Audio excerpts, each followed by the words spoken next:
नमस्कार, KCN news में आपका स्वागत है। आज हम जंगपुरा विधानसभा से पूर्वांचल मोर्चा के प्रवक्ता भारतीय जनता पार्टी अलीन त्रिपाठी जी से क्षेत्रीय मुद्दों पर सीधी बात करेंगे। अलीन जी, खबर कंट्रोल न्यूज में आपका स्वागत है सर। सबसे पहले हमारे दर्शकों को बता दीजिए सर, क्या क्या समस्या बनी है फिलहाल आपके जंगपुरा में? सर देखिए, जंगपुरा को एज सच देखा जाए तो हम लोग अभी तक यहाँ 10 साल से आम आदमी पार्टी के विधायक हैं, उससे पूर्व में कांग्रेस के विधायक थे।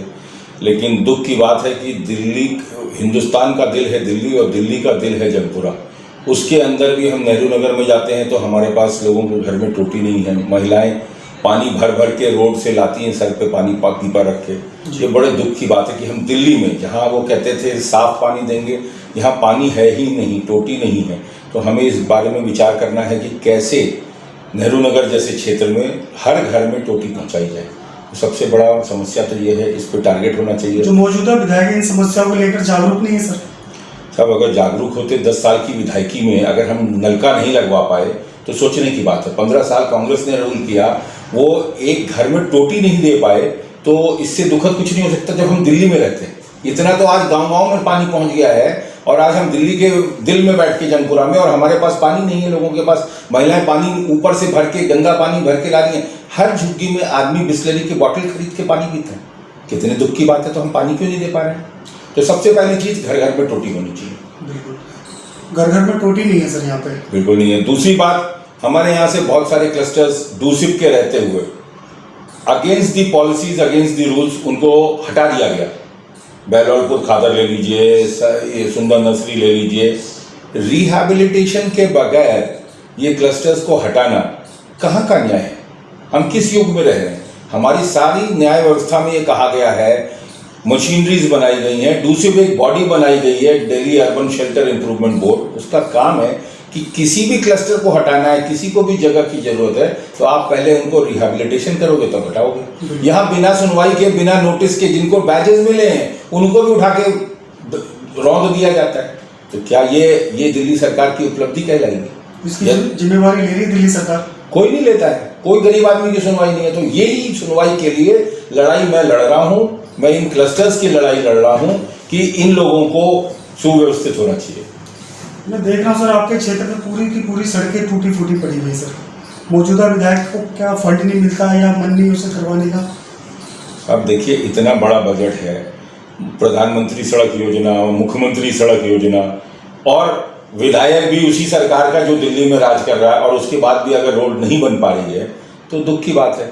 ये इसका मतलब है कि हमारी कैपेबिलिटी नहीं है कि हम अपने विधानसभा में फंड डाइवर्ट करा पाएँ या इस प्रोजेक्ट को एग्जीक्यूट करा पाएँ कि रोडें हमारी सुव्यवस्थित होनी चाहिए, स्वच्छता होना चाहिए। पार्किंग की कोई व्यवस्था नहीं है यहाँ पर। क्या इतनी जगहें पड़ी हैं, हम यहाँ पार्किंग नहीं बनवा सकते हैं? कुछ पार्किंग लॉट्स बनवाएं, रोड खाली हो। तेल हम देखिए बाहर से लाते हैं, सोना बेच के तेल लाते हैं, और उस तेल को हम ट्रैफिक जाम में बर्बाद करते हैं। अगर पार्किंग लॉट्स हों और गाड़ियाँ पार्किंग में खड़ी हों तो रोड खुली हो जाएगी, तो ट्रैफिक जाम्स बंद हो जाएंगे, तो हम तेल बचा सकते हैं। पानी की कोई निकासी है सर क्षेत्र में? पानी की निकासी आपने अभी देखा, 28 जून को एक बारिश आई, पहली बारिश आई, और आप जहाँ बैठे हैं यहाँ भी 5-6 फुट पानी भर गया था। तो ऐसे पूरे एडवोकेट्स के ऑफिसेज है पूरे जंगपुरा में, आप देखो सब के ऑफिसेज फ्लडेड हो गए थे पानी से, 6 फुट, 8 फुट, 10 फुट। तो ये अगर बारापुला की निकासी होती और यहाँ पानी का ड्रेनेज सिस्टम सही होता तो यहाँ पानी क्यों फ्लडिंग होता? तो ये हालात हैं। दिल्ली फ्लड कंट्रोल क्या कर रहा है उसे कुछ पता ही नहीं। राजेंद्र नगर में बच्चों की मृत्यु भी हो जाती है सर उनके द्वारा। कारण यही है, देखिए वहां भी स्थिति यही हुई कि हम उनको देख ही नहीं पा रहे हैं कि हमें फ्लड कंट्रोल वालों को कि हमने निकासी पानी की देखनी है, हमने सारी बड़े ड्रेन्स को सफाई करानी है, टाइम टू टाइम डिसेल्टिंग करानी है, हम उसके बारे में विचार ही नहीं करते। सर, आपसे जानने की कोशिश करते हैं, 93 से 98 के बाद आपकी दिल्ली विधानसभा में सरकार नहीं बन पाई सर, क्या कारण है? अन्य पार्टी के लोग कहते हैं कि इनके पास कोई सीएम चेहरा नहीं है। ऐसा नहीं है। देखिए, सीएम चेहरा नहीं होता, कोई भी नेता जो इलेक्ट होके आएगा उन्हीं में से चेहरा ढूंढा जाता है। पहले से कोई ब्रांडेड नेता तो नहीं बना दिया जाता। तो हमारी पार्टी में तो ऐसा नहीं है कि साहब फलाना आदमी ही बन सकता है, केजरीवाल के यहाँ जैसे चल रहा है या कांग्रेस में, ऐसा यहाँ सिस्टम नहीं है। यहाँ तो कोई भी कार्यकर्ता, आप देखो राजस्थान है, मध्य प्रदेश है, एग्जाम्पल्स है, कोई भी कॉमन एमएलए जो जीत के आया है, लेजिस्लेटिव पार्टी उसमें से अपना नेता चुनती है और वही चीफ मिनिस्टर होता है। वही स्थिति यहाँ भी होगी। ठीक। और 93 से 98 तक सरकार क्यों नहीं बन पाई सर? लगभग 25 साल हो गए सर। देखिए, ये बहरूपिया जो दिल्ली में आया, इसने लोगों को गुमराह किया और गुमराह करने का नतीजा है पब्लिक गुमराह होती चली गई। फ्री फ्री फ्री, कोई फ्री बीज नहीं होते हैं। सुप्रीम कोर्ट ने भी कहा फ्री बीज नहीं हो सकते। लोगों को कुछ देना है, उनके लिए उपलब्धियां देनी है भाई, उनके लिए हम चीजें मुहैया कराएं। वो तो हम देखते नहीं, पानी हम दे नहीं पा रहे, लोगों को घर हम दे नहीं पा रहे, नौकरियां इन्होंने दी नहीं, रेडी पटरी सुव्यवस्थित की नहीं, उनको हटवा दिया। तो आप किसी गरीब के लिए काम नहीं करते हो, आप कहते हो मैं फ्री दे दूंगा।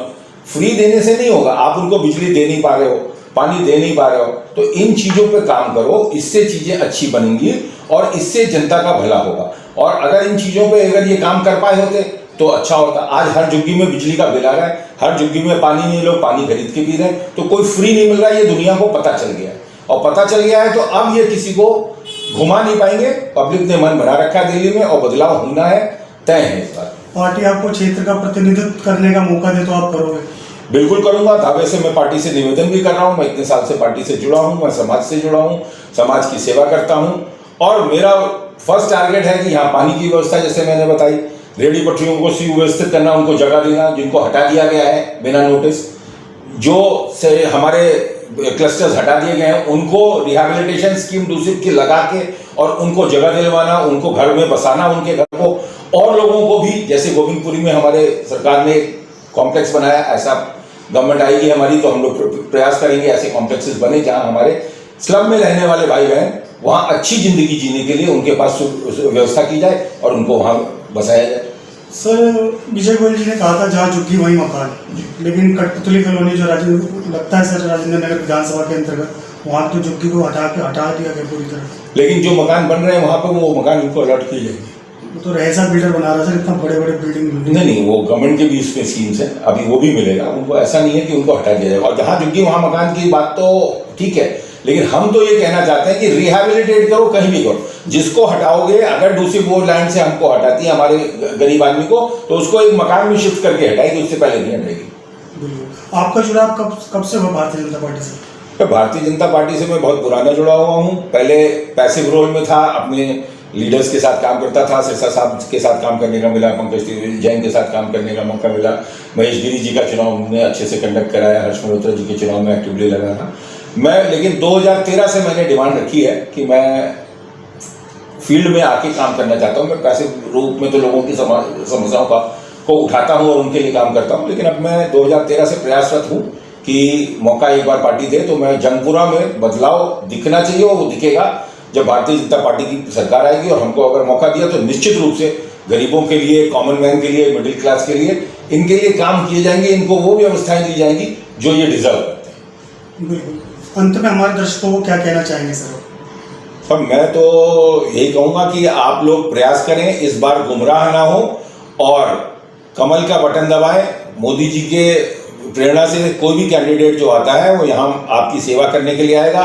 डबल इंजन सरकार बनाएंगे तो जैसे और प्रदेशों में बदलाव हो रहा है, उत्तर प्रदेश जैसा प्रदेश में बदलाव हो चुका है, तो दिल्ली में बदलाव लाने की प्रयास किया जाए। अब की हम लोग भाजपा की सरकार बनाए और हम यहाँ इसको जंगपुरा को भी व्यवस्थित कर पाएंगे। बस मेरा अंत भूल गया था क्वेश्चन, मैं ये कहना चाहता हूँ सर आपसे, बटोगे तो पटोगे, इसका क्या अर्थ निकलेगा सर? हर पार्टी अलग अलग अर्थ निकाल रही है इसका। सर देखिए, इसका मतलब निकालने के लिए हर आदमी के पास है, बट अंग्रेजों ने डिवाइड एंड रूल की पॉलिसी खेली, तो डिवाइड किया और रूल किया। तो इसलिए योगी जी का बयान इसलिए नहीं है कि किसी को बांटना है या काटना है। उन्होंने ये कहा कि हिंदुस्तानी हो, एक होके रहो, एक व्यवस्था में रहोगे, एक साथ रहोगे, जाति धर्म और इन चीज़ों पे नहीं बंटना है। हमें देश के लिए सोचना और देश को आगे बढ़ाना है। इसके लिए सोच के आगे बढ़ोगे तो मजबूत रहोगे, नहीं तो बांग्लादेश वाली स्थिति हिंदुस्तान में भी हो सकती है। कांग्रेस तो हिंदू मुस्लिम करेगी, तो हिंदू को बांटने, मुस्लिम को बांटने की कोशिश की जा रही है। सर देखो, वो मुस्लिम तो बांटेंगे नहीं, मुस्लिम को तो कंसोलिडेट करेंगे, हिंदुओं को भी बांटेंगे जाति पे। आप ये हो, आप ये हो, आप फलाना है, जात के अंदर जात को ढूंढेंगे। वो राहुल गांधी जी बोल रहे हैं कि हमें ये समीकरण कराना है, हमें ये कराना है, आंकड़े लाने। अरे आंकड़े तो अवेलेबल हैं, सब डाटा अवेलेबल है, किस चीज़ की आप लाने की बात करते हो? बात ये करो कि जनता को, जनार्दन को आप कैसे सेवा करना चाहते हो, कैसे सेवा करोगे। आपने वहां बोला 2000 रुपए देंगे, उत्तर प्रदेश में सबको बोला, दूसरे दिन से महिलाएं पहुंची तो किसी के पास ऑफिस बंद करके आप गायब हो गए। तो आप तो फ्लाई बाय नाइट ऑपरेटर हो गए। बिल्कुल सर, बहुत बहुत धन्यवाद नलिन जी, आपने समय निकाल के आपसे बात की, शुक्रिया, धन्यवाद। धन्यवाद।